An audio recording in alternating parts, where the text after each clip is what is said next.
નમસ્કાર ખેડૂત મિત્રો, આજે આપણે એક એવા પ્રગતિશીલ ખેડૂતનો ઇન્ટરવ્યૂ લેવા માટે આવ્યા છે જે લોકો વર્ષોથી ખેતીવાડી જોડે સંકળાયેલા છે અને હાલમાં એમની આંબાવાડીની અંદર આપણે ઊભા છીએ.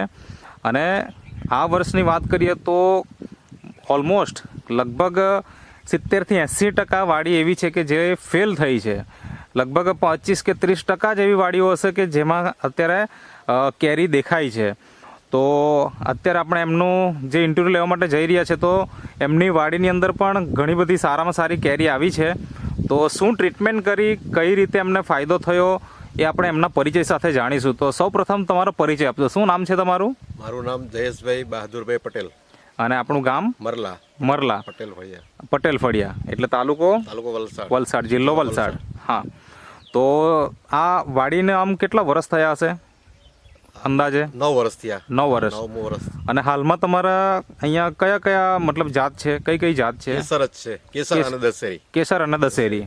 હા, અને આવા ટોટલ તમારે કેટલા ઝાડ હશે? અહીંયા 50 ઝાડ છે. હા, બીજી વાડી છે 2 જગ્યાએ. ત્યાં એક જગ્યાએ 35 છે અને બીજી જગ્યાએ 13. ઘર પાસે છે થોડા. બરાબર, 15 ઝાડ એટલે 100 ની આજુબાજુ. એટલે 100 ની આસપાસ જેટલા તમારી પાસે અત્યારે હાલમાં ઝાડ છે કેરીના. હવે આ વર્ષે આમ જોવા જઈએ તો વાતાવરણના હિસાબે લગભગ જોવા જઈએ તો 70-80% વાડીઓ અત્યારે ફેલ છે. જે કદાચ તમે પણ જોયું હશે, ખેડૂત મિત્રો તમને મળ્યા હશે તો તમને પણ વાત કરી હશે. અને અત્યારે તમારી વાડીમાં આટલું સારું ઉત્પાદન જોવા મળી રહ્યું છે કે કોઈ પણ ખેડૂત મિત્ર આવશે તો તમને એક જ પ્રશ્ન કરશે કે ટ્રીટમેન્ટ શું કરી. તો તમે એ અમને જણાવો કે તમે શું ટ્રીટમેન્ટ કરી આની અંદર આ વર્ષે? આ વર્ષે મેં ટ્રીટમેન્ટમાં તો ગયા વર્ષે આ નેટસપ કંપનીની NPK, બાયો 99 અને શેત જે અત્યારે અહીંયા આપણે પાસે રાખી છે, થોડુંક સાઈડમાં આવજો. હા, જે અહીંયા નેટસપ કંપનીની પ્રોડક્ટ છે NPK અને શેત અને આ સ્ટીમરીચ અને બાયો 99. તો આનો ઉપયોગ કઈ રીતના કર્યો?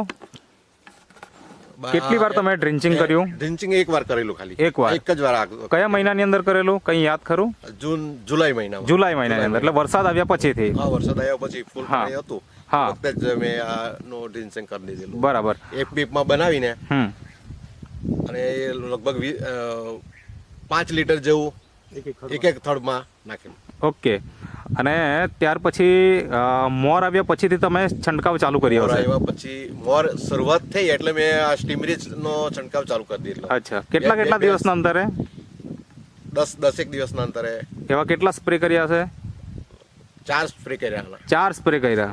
ઓકે. વચ્ચે ડેગા હતા ને એના માટે પછી મીડા મારવી પડે. અચ્છા, એટલે કેમિકલનો પણ તમે ઉપયોગ કરેલો છે, જંતુનાશક દવાનો? હા, બરાબર છે. તો આપણી તો પ્રોડક્ટ ઓર્ગેનિક છે એટલે જંતુને મારશે નહીં, તો જંતુને મારવા માટે તમે કેમિકલનો ઉપયોગ પણ કરેલો છે. એ છંટકાવ કેટલી વખત કર્યો? 2 વાર કર્યો. 2 વાર. ઓકે. એટલે 4 વખત આ નેટસપ કંપનીની પ્રોડક્ટ જે સ્ટીમરીચ અને બાયો 99 નો તમે સ્પ્રે કર્યો અને 2 વખત તમે ઇમિડા પણ મારી. ઓકે. તો આજે હાલમાં આપણે જોવા જઈએ તો અત્યારે એપ્રિલ મહિનો ચાલે છે, બરાબર ને?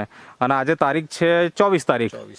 તો આટલા મતલબ ગરમીની અંદર અને આમ જોવા જઈએ તો આ સિઝનની અંદર કેરી અત્યારે દેખાતી જ નથી, જે એકચ્યુઅલી દર વર્ષે જે દેખાય છે એના હિસાબે બહુ ઓછી છે. તો તમને શું લાગે એમ, બીજાના સરખામણીમાં તમારું અહીંયા ઉત્પાદન કેટલા ટકા વધારે જેવું લાગે આમ? આમ તો આ વખતે ગયા વખતે એકદમ ઓછી હતી. અચ્છા, એટલે ગયા વર્ષે હતી નહીં તમારી કેરી? અહીંયા બહુ ઓછી હતી. અચ્છા. ના, આ વર્ષે થોડી હતી, પણ આ વર્ષે ગયા વર્ષે મેં ઉપયોગ કરેલો. અચ્છા. ગયા વર્ષે દિવાળી પછી ઉપયોગ કરેલો. ઓકે. NPK નો. હા, આ વખતે જ્યારે ટાઈમ પર આજે આ વખતે ઉપર કર્યો ને એટલે એના હિસાબે મને આ વખતે રિઝલ્ટ જરા વહેલું સારું મળ્યું. ઓકે. બીજી વસ્તુ એ છે કે તમે આ મતલબ આંબાવાડી તો છે જ તમારી, પણ એના પહેલા તમારો શું વ્યવસાય શું હતો? મતલબ શું કરતા હતા તમે? એ થોડોક માહિતી આપો ને. હું શરૂઆતની નોકરી, હું ગ્રામસેવક તરીકે, ખેતીવાડી ગ્રામસેવક તરીકે નોકરી 30 વર્ષ કરી. હા, અને છેલ્લે 5 વર્ષ આંકડા બંધનીશ તરીકે વલસાડ તાલુકા પંચાયતમાં. મતલબ કે ખેડૂતો જોડે જ તમે સંકળાયેલા છો વર્ષોથી? ઓકે. અને અત્યારે હાલમાં રિટાયર છો? અચ્છા, એટલે નિવૃત્તિમાં તમે આ પ્રવૃત્તિ કરો છો. અને અત્યારે આપણે જોયું છે કે તમારા ઝાડ ઉપર આ બધી થેલીઓ પણ લગાવી છે, બરાબર ને? તો એ શેના માટે લગાવી? આ બેગિંગ કરેલું છે કેરી પર. એનાથી શું છે કે એની ક્વોલિટી મેન્ટેન થાય અને એની ફળમાખી નહીં લાગે અને વાતાવરણ જે હોય એની પણ અસર ઓછી થાય. ઓછી એટલે એકદમ ઓછી અને બિલકુલ નહીં થાય. જ્યારે પાકવા લાયક કેરી થાય તે વખતે એકદમ પીળી જ કેરી થઈ જાય. કાચી કેરી હોય ને પીળી થઈ જાય. હા, એટલે એનો ભાવ પણ આપણને સારો મળે. બરાબર છે.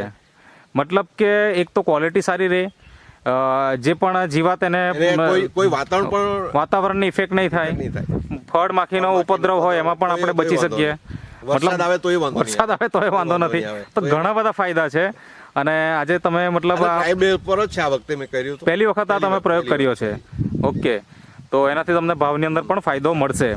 તો આજે ઘણા બધા ખેડૂત મિત્રો તમારો આ વિડીયો જોશે અને એ લોકોને ઈચ્છા થાય કે ભાઈ મારે પણ આ વસ્તુ વાપરવી છે, તો તમને એમને શું સલાહ આપવી છે? શું કહેવું છે એમને ખેડૂત મિત્રોને? આ નેટશોપ કંપનીની આ ઓર્ગેનિક છે એટલે આ ઉપયોગ કરવા જેવો છે. બરાબર છે. તમે છેલ્લા 2 વર્ષથી વાપરી રહ્યા છો, તો તમે જે ઇન્ટરવ્યુ આપ્યો તે બદલ તમારો ખૂબ ખૂબ આભાર. Thank you.